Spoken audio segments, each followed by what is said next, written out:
नमस्कार दोस्तों, मैं ओम प्रकाश सर। इस वीडियो पर हम आपको पीक फार्म दिखाने जा रहे हैं और ये पीक फार्म हम कवर करने पहुंचे हैं पुणे महाराष्ट्र के पास। और यहाँ जब पहुंचे हैं तो सबसे पहले जो सवाल पैदा होता है बायोसिक्योरिटी के विषय पे, और ये फार्म को बचाएं कैसे इस विषय पे सवाल पैदा होता है। क्योंकि हम पहुंचे तो भैया ने कहा कि ये पहनना पड़ेगा, वो पहनना पड़ेगा, ये करना पड़ेगा, तब अंदर जाना है। तो ये सवाल सबसे पहले पैदा होता है। तो सबसे पहले हम इसी को रिकॉर्ड कर रहे हैं कि ये कैसे करते हैं और ये कितना जरूरी है और ये नहीं करने से क्या क्या दिक्कतें हो सकती है, इस पर हम बात करने जा रहे हैं। तो नमस्कार भैया। नमस्ते सर। और सर आपका परिचय बता दीजिए।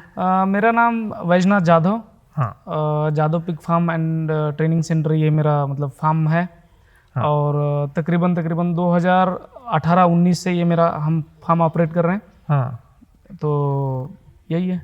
अच्छा, टोटल कितने पिग हैं आपके पास? अभी सर टोटल हमारे पास में पिग छोटे बड़े मिला के तकरीबन 1800 से लेकर 2000 के बीच में है।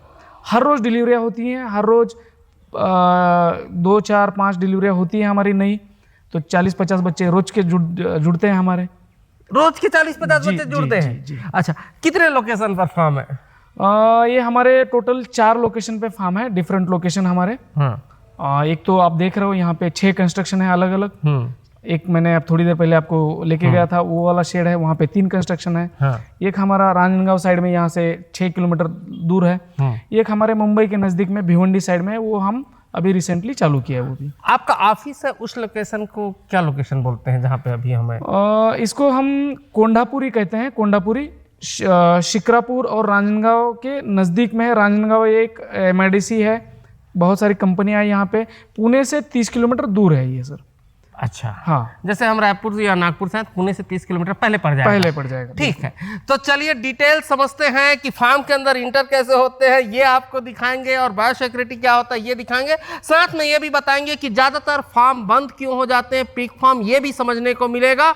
तो चलिए समझते हैं सर से डिटेल के साथ। लेकिन उससे पहले कहूँगा, अगर आपने अभी तक हमारे चैनल को सब्सक्राइब नहीं किया है तो सब्सक्राइब करें और बेल आइकन पर क्लिक करें, जिससे इस तरीके के वीडियो के आपको नोटिफिकेशन मिलते रहे। अगर ये वीडियो फेसबुक पेज पर देख रहे हैं तो पेज को लाइक और फॉलो कर लें।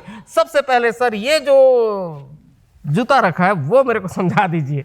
सर ये बायोसिक्योरिटी के लिए बहुत ज़रूरी है। देखिए, जितनी भी गंभीर बीमारियां फार्म में आती हैं, हाँ, वो किसी आदमी के थ्रू, किसी बाहरी व्यक्ति के थ्रू आती हैं। हाँ। और आदमी का सबसे पहले टच क्या होगा? पैर टच होंगे अंदर में। हाँ। जब बाहर से आप आ रहे हो तो बैक्टीरिया लेके आओगे। हाँ। तो हम यहाँ पे उनके जूते उतरवाते हैं। हाँ। ये जूते पहनवाते हैं, फिर हम अंदर उनको अलाउड करते हैं। Okay. उसके बाद में भी बहुत सारे प्रोटोकॉल्स हैं। हाँ। जैसे PP किट पहनना है। हाँ, तो उसके बाद में ऐसा है, देखते हैं। चलिए हम PP किट भी देखते हैं। हाँ। आ जाते हैं। तो आपके पास तो बहुत लोग आते रहते होंगे सर? और ट्रेनिंग के दौरान बहुत सारे लोग आते हैं, लेकिन हम उनको 24 घंटे का क्वारंटाइन पीरियड होता है हमारा। हाँ।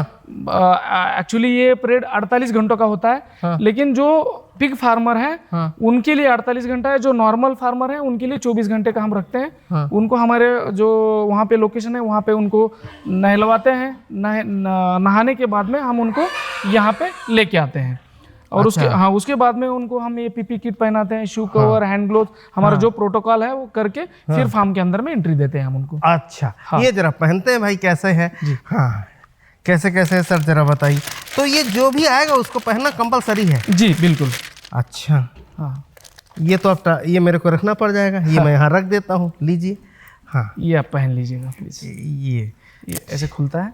अच्छा, ये खुल रहा है। तो ये हर फार्मर को करने चाहिए? बिल्कुल। अच्छा। जो अभी थोड़ी देर पहले आपने सवाल किया था कि फार्म बंद क्यों होते हैं। हाँ। ज्ञान का अभाव होता है। बायोसिक्योरिटी ये कोई मतलब हमारे यहाँ पे जो डॉक्टर हैं, वेटरनरी डॉक्टर, सब लोग बताते हैं हाँ, बायोसिक्योरिटी करो, लेकिन फार्मर है उसको सीरियसली नहीं लेता है। हाँ। बायोसिक्योरिटी किसी भी बीमारी से बचने का सबसे बेहतरीन उपाय है। हाँ। और ये इजीली हम कर सकते हैं। अच्छा। तो ये करना चाहिए, बायोसिक्योरिटी सब लोगों को करना चाहिए। ओके। ये ऊपर का हो गया सर, और ये नीचे का पैंट है। नीचे का पैंट है। ओके, ये नीचे का पैंट है। तो ये भी पहन ही लेते हैं। ये पहन लिए हम नीचे का पैंट। इसको ऊपर से रख सकते हैं या फिर नीचे से डाल सकते हैं, जैसे आपका दिल करे। अब इसको ऊपर से रख सकते हैं ना। ये लीजिए, ये हमने ऊपर से रख दिया। अब क्या पहनने सर? नीचे भी कुछ पहनने हैं? शू कवर पहनना है आपको। शू कवर पहनने हैं। ये शू कवर भी हमने डाल ही लिया है भाई। लीजिए। तो कोई भी आए इसी तरीके से उसको रेडी करवाते हैं? बिल्कुल बिल्कुल। अब ये स्पेयर में क्या है सर, ये बताइए। इसमें हम खुरसोलिन डालते हैं या फिर वीरकॉन का स्प्रे होता है। हाँ बैक्टीरिया के लिए सबसे बेहतरीन, डिसइंफेक्शन के लिए बेहतरीन। हाँ। ये हमने शू वहाँ पे चेंज कर लिया, हाँ और शू चेंज नहीं किया तो शू कवर पहन लिया। शू कवर पहनने के बाद में हम डिसइंफेक्शन करेंगे हमारे पैरों को, हाँ। शूज को। अच्छा, ये बैक साइड से? हाँ। ओके। क्या क्या मिला है बोले सर इसमें? इसमें अलग अलग स्प्रे होता है। वीरकॉन आप यूज कर सकते हो, हाँ या फिर खुरसोलिन TH, या फिर हाँ। Potassium permanganate. अच्छा, ये सब यूज कर सकते हाँ, हैं? पोटेशियम परमैंगनेट स्ट्रांग होता है इसमें। अच्छा हाँ ठीक। तो ये हो गई अब सेफ्टी। ठीक। तो अब क्या करने हैं? अभी इसके आगे भी हमको सेफ्टी करना है। चलिए मैं बताता हूँ आपको। सर ये पोटेशियम परमैंगनेट है, फिर से एक बार ये लिक्विड डिसइंफेक्शन है, उसके बाद में ये लाइम है, चूना। हाँ। ये डबल लेयर का ये फुट बाथ है एक्चुअल में। अच्छा। हर रूम पे, हर जगह पे हमारा ये सेपरेट रहेगा। जैसे कि इस वाले शेड में जाना है हाँ। तो वो सेपरेट रखा हुआ है, हाँ। इस वाले शेड में जाना है तो ये रखा हुआ है, हाँ। आगे जो हमारा बोर वाला सेक्शन है वहाँ पे भी सेपरेट रखा हुआ है। अच्छा, इसको कैसे इस्तेमाल करते हैं जरा देखिए बता मैं बताता हूँ। सबसे पहले तो आपको ऐसे इसमें पैर डुबाना है, हाँ ठीक है। उसके बाद में इसमें ऐसे पैर डुबाना है, हाँ। ऐसे करना है, फिर ऐसे करके बाहर आ जाने हैं? बाहर आ जाना है। अच्छा, ये ऐसे डुबोने हैं? हाँ हाँ ऐसे? हाँ फिर यहाँ रख देने हैं? बिल्कुल। और ये करने हैं? हाँ और यहाँ कर हाँ, देने हैं। बस। और इसके बाद आपने ये केप दिया है? कैप लगा लेना है आपको, कैप लगा लेना है, क्योंकि आपके बाल भी गिरेंगे तो वो भी हमारे पशु के लिए हानिकारक है, क्योंकि उसमें बैक्टीरिया आ सकता है। तो ऐसा करने से कितना % सेफ्टी हो जाता है जानवर? सर बायोसिक्योरिटी 80% तक आपका मेडिसिन कॉस्ट घटा देता है। जो मेडिसिन कॉस्ट होता है ना आपका, जो औषधि लगते हैं इसमें, हाँ। बीमारियां आती हैं, उसका 80% ये घटा देता है। तो बहुत जरूरी है बायोसिक्योरिटी। अच्छा, 80% इसी वजह से? बिल्कुल बिल्कुल। कई फार्म के जैसे हमने वीडियो किए, सपोज करें, है ना, तो उसके यहाँ फिर तांता लगे आने वालों का, चाहे बकरी करे, चाहे मुर्गी करे या पिग करे, तो इससे भी बीमारियां आती जाती? बिल्कुल बिल्कुल। अच्छा। आदमी जो है चलता फिरता एक बैक्टीरिया लेके घूमता है। हाँ। हमारे यहाँ पे स्ट्रिक्ट एक SOP है कि अगर हमारा लेबर बीमार है तो हम उसको 3 दिनों तक, जब तक उसकी बीमारी ठीक होगी, और अगले 3 दिनों तक हम उसको शेड के अंदर में एंट्री नहीं देंगे। ओके। क्यों, मैं बताता हूँ। अगर उसको जुकाम हो गया, उस बैक्टीरिया से जानवर में भी बैक्टीरिया होता है, तो आदमी के बैक्टीरिया से उसके बैक्टीरिया को लगा होके कोई नई बीमारी पनप सकती है जानवर में, तो इसलिए हम उनको अलाउड नहीं करते। तो आदमी जितना आपके फार्म में ज़्यादा आएगा, बीमारी उतनी ज़्यादा आएगी। अच्छा, ये तो हो गया आदमी का बायोसिक्योरिटी, है ना। अभी मुझे एक सवाल के जवाब दीजिए। कोई जानवर परचेस करता है, मान लो सपोज करते हैं आपने ही जानवर परचेस किए, पिग परचेस किए, तो उस पिग को फिर कैसे क्वारंटाइन करते हैं, कैसे बायोसिक्योरिटी मेंटेन करते हैं? हमारा क्वारंटाइन ड्यूरेशन है, टाइमिंग है 21 दिनों से 1 महीना तक हम उसको अलग रखते हैं। हाँ। ठीक है। और हम जिनसे ले रहे हैं, हाँ। उनके यहाँ से हम उनके वैक्सीनेशन रिपोर्ट लेते हैं। वैक्सीनेशन रिपोर्ट यानी कि उनको कब वैक्सीन लगाया गया है, हाँ। FMD का वैक्सीन कब लगाया गया है, CSF क्लासिकल स्वाइन फीवर का वैक्सीन कब लगाया गया है, उसको फिर भी हम 21 दिनों तक सेपरेट रखते हैं। उसके वैक्सीनेशन का रिपोर्ट देख के फिर से हम एक बार उनको वैक्सीनेशन करते हैं, वैक्सीनेशन देते हैं। अच्छा। 21 दिनों तक अगर उनमें हमें कोई सिम्टम नहीं दिखा बीमारी का, हाँ। उसके बाद ही हम हमारे फार्म में उसको एंट्री देते हैं। अच्छा। हाँ बिल्कुल। और किसी को पिग अगर देते होंगे तो ये सारी चीजें उपलब्ध भी कराते हैं? बिल्कुल। हाँ। मैंने जैसे आपको रिपोर्ट दिखाया, हाँ।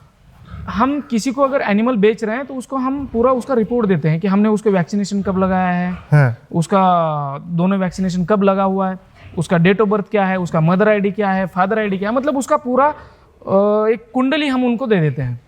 अच्छा। आगे परचेसर को, ताकि उसको भी आगे भविष्य में उसका रिकॉर्ड मेंटेन करने में इजी जाए। तो ये तो खरीदने और बेचने का और आदमी के आने और जाने का बायोसिक्योरिटी हो गया। अगर सपोज करें किसी के फार्म पे डॉक्टर आता है, तब क्या होगा? वो डॉक्टर तो बहुत सारे फार्म पे जाता होगा। बिल्कुल सर।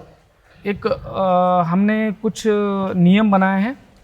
हाई रिस्क वाले कौन से लोग हो सकते हैं, तो डॉक्टर जो है, वेटरनरी डॉक्टर, एक हाई रिस्क वाले जोन में आता है। हाँ। देखिए, कोई बीमार जानवर है तो आपके फार्म से दूरी पे एक उनके लिए सेपरेट रूम बनाइए बीमार जानवरों के लिए, जो कि हमारे फार्म का हॉस्पिटल होगा। अगर कोई व्यक्ति आ रहा है, कोई डॉक्टर आ रहा है, तो उसको वहाँ तक ही सीमित रखिए, आपके शेड के अंदर में अलाउड मत कीजिए। ओके। जैसे मैं अभी कुछ दिनों पहले थाईलैंड गया था, वहाँ पे एक वेटरनरी डॉक्टर ने उनका अनुभव बताया मुझे कि उन्होंने एक जगह पे एक फार्म पे गया, वहाँ पे उन्होंने ट्रीटमेंट किया और बाद में उनको पता चला कि वो ASF था, अफ्रीकन स्वाइन फीवर था। और उसके बाद में उन्होंने हाथ पैर धोए और दूसरे शेड पे गए, दूसरे शेड पे भी वो बीमारी आ गई। और उनको ये बाद में पता चला, क्योंकि बैक्टीरिया जो है कितना भी धो लो वो ख़त्म नहीं होगा आपका। ओके। हाँ, तो वो डॉक्टर के थ्रू उनके यहाँ पे चला गया। अच्छा। हाँ, तो आप ये कह रहे हैं कि फार्म जो आपका मेन फार्म है उससे दूरी पे हॉस्पिटल को बनाएं, बिल्कुल बिल्कुल, जो भी बीमार हो जाए उसको ले जाके वहाँ रखें, बिल्कुल, और वहीं तक डॉक्टरों का आना जाना लिमिटेड करें, बिल्कुल बिल्कुल, फार्म के अंदर नहीं। बिल्कुल बिल्कुल। और कोई भी विजिटर आए तो उसको कितने घंटे का क्वारंटाइन देना है? हमारे यहाँ पे कम से कम 24 घंटे का क्वारंटाइन है सर। इतना क्वारंटाइन उसको देना है। ठीक है सर, अब हम बात करते हैं शेड के से भी जानवरों को क्या कोई दिक्कत होता है? वो भी क्या नुकसान पहुंचाते हैं उनके तबीयत को शेड की वजह से? सर शेड देखिए, हमारे यहाँ पे जो क्लाइमेट है बहुत ज़्यादा ठंडा नहीं है, बहुत ज़्यादा गर्मी नहीं है, इसलिए हमने half close half open shed बनाया हुआ है, ताकि नेचुरल हवा जो है अंदर में आती जाती रहे। ठीक है, इसके लिए हमने ये शेड बनाया है। और शेड का बहुत शेड एक मैनेजमेंट के विषय में आता है, और मैनेजमेंट का बहुत बड़ा रोल होता है पिग के ग्रोथ में। तो शेड भी उतना ही जरूरी है। उसकी दिशा इंपॉर्टेंट है, उसका जो डायमेंशन है वो इम्पोर्टेंट है, क्योंकि मैं बताता हूँ आपको हर एक पिग को कितनी जगह लगेगी ये पूरा साइंटिफिक है। जैसे फैटनर पिग है, उनको 10 स्क्वायर फीट की जगह लगेगी, तो अगर आपका 20 बाय 10 का शेड है तो उसमें आपके कितने एनिमल बैठेंगे? 20 एनिमल बैठेंगे। अगर आपने उसमें 25-30 एनिमल डाल दिए तो उनके ग्रोथ पे असर गिरेगा। अच्छा। हाँ, अभी अब मुझे लास्ट पे बताइए, बहुत लोग पिग फार्म चालू कर लेते हैं तो फिर वो बंद काहे हो जाते हैं? सबसे महत्वपूर्ण बात यह है सर, गवर्नमेंट अपना पूरा सपोर्ट कर रही है पिग फार्मर को। आप कीजिए, हम अनुदान दे रहे हैं, हम सब्सिडी दे रहे हैं, सब कुछ कर रहे हैं। आदमी जो है ना हमारे यहाँ पे क्या है, टेक्निकल नॉलेज कम है। बायोसिक्योरिटी आप किसी से पूछिएगा, बायोसिक्योरिटी के बारे में किसी को पता नहीं है। जो भी गंभीर बीमारियाँ आती हैं जैसे कि CSF classical swine fever, ASF African swine fever, ये 2 गंभीर बीमारियाँ हैं जिससे जानवर रातों रात आपका फार्म खाली हो जाएगा। ये दोनों बीमारियाँ हैं, ये हवा से नहीं आती हैं। मतलब किसी का फार्म है, वहाँ से हवा से आपके यहाँ पे नहीं आएगा, वो कहीं से तो फिजिकली आएगा।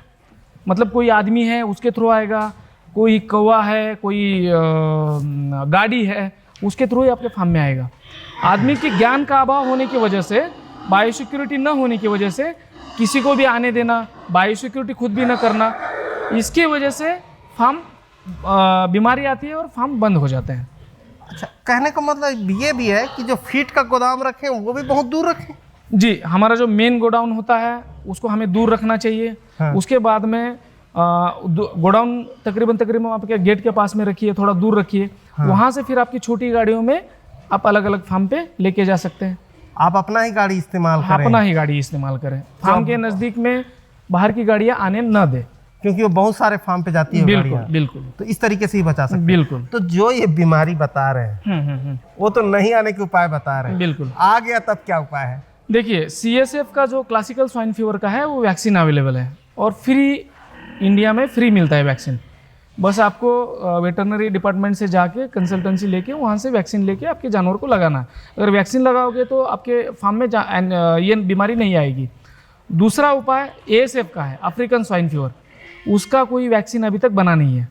उसका एकमेव यही उपाय है कि आप अपने फार्म पे स्ट्रिक्ट बायोसिक्योरिटी कीजिए, किसी को आने न दीजिए। कोई आ रहा है तो पूरा ये तामझाम करके उसको फार्म के अंदर में आने दीजिए। अच्छा, यही आप कर सकते हो। आ गया तो फिर आप बच नहीं सकते, ये भी है। आने के पहले ही उपाय है। आ गया तो कितना लेके जाता है? आ गया तो सर सब कुछ लेके जाता है, कुछ नहीं छोड़ेगा आपको।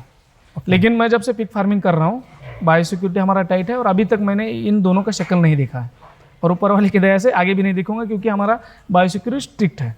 ये इसको स्ट्रिक्ट रखें? बिल्कुल। सुरक्षा ही बचाव है। बिल्कुल, है ना? ठीक है। अच्छा सर, अब ट्रेनिंग के विषय पे हम समझना चाहते हैं, क्या क्या ट्रेनिंग कराते हैं और कैसे कराते हैं? सर, पिगरी फार्मिंग का बेसिक टू एडवांस ट्रेनिंग हमारे यहाँ पे मिलता है। जैसे कि मैं 3 देशों में जाके वहाँ के टेक्निक सीख के आया। पिगरी फार्मिंग में उनका बहुत सालों का अनुभव, उनका रिसर्च, वो सब मैंने मेरे फार्म में भी इम्प्लीमेंट किया, और जो मेरे पास में किसान आते हैं उनको भी मैं वो टेक्निक सिखाता हूँ। मैं बताता हूँ आपको, बच्चे ज़्यादा लेना मादा से वो भी आपके हाथ में है, बच्चे पेट में बड़े करना वो भी आपके हाथ में, वो टेक्निक है, वही टेक्निक हम लोगों को सिखाते हैं। पिगरी फार्मिंग हमारा ट्रेनिंग जो है ऑफलाइन ट्रेनिंग चलता है 2 दिनों का। उसके बाद में भी हम 8 दिनों से 1 महीने तक लोगों को यहाँ पे आके रुक के काम सीखने का मौका देते हैं, उसके कोई चार्जेस नहीं है। उसके बाद में हमारा एक ऑनलाइन ट्रेनिंग का भी है। हमारा ऐप है पिक गुरु करके, प्ले स्टोर में जाके आप डाउनलोड कर सकते हैं। उस ऐप से भी आप कोर्स परचेस करके आप कोर्स कर सकते हैं, और वो कोर्स करने के बाद भी आप ऑफलाइन के लिए हमारे यहाँ पे आके 1 महीना या फिर 8 दिन रुक के काम सीख सकते हैं। अच्छा, वो कोर्स ऑनलाइन लेके फिर आके भी सीख सकते हैं। ओके, इसके कोई चार्जेस नहीं है, आने के कोई चार्जेस नहीं है फार्म के काम करने के। तो इसके अलावा सर ट्रेनिंग में और क्या कुछ है? सर ट्रेनिंग हमारे उन लोगों के लिए है जो खुद पिग फार्मिंग करना चाहते हैं, और उन लोगों के लिए भी है जो पिग फार्मिंग नहीं कर सकते हैं, उनका बजट नहीं है, पैसे नहीं है, लेकिन उन लोगों के लिए एक रोजगार के माध्यम से पिग फार्मिंग में कर सकते हैं करियर। जैसे कि मैं बताता हूँ, बहुत बड़े बड़े फार्म हैं, उनको टेक्निकल आदमी नहीं मिलता है, तो हम क्या करते हैं, किसानों को प्रशिक्षित करते हैं, उनको उन फार्मर से कांटेक्ट करके वहाँ पे उनको जॉब लगवाते हैं, काम लगवाते हैं, काम दिलाते हैं, और उनको ये स्किल पता होने की वजह से पिग फार्मिंग की उनको अच्छा खासा पेमेंट भी मिलता है। अच्छा, तो 2 दिन का ट्रेनिंग देके फिर वो आपके यहाँ हमारे यहाँ 1 महीने तक वो सीखेगा सब काम। अच्छा। उसके बाद में वो ट्रेनिंग को लगेगा। हाँ। तो दोस्तों, सर का नंबर फ्लैश हो रहा है और उन्होंने बायोसिक्योरिटी के विषय पे बताया, साथ में बताया कि किस तरीके से फार्म को बचाया जा सकता है बीमारियों से, इस विषय पर बात की। और अगर आपको ट्रेनिंग लेना है या कि आपको पिक खरीदना है तो सर का नंबर फ्लैश हो रहा है, उस पर संपर्क करके किसी भी जानकारी को आप ले सकते हैं। संपर्क कर लें। तो धन्यवाद, मैं ओम प्रकाश सर, धन्यवाद।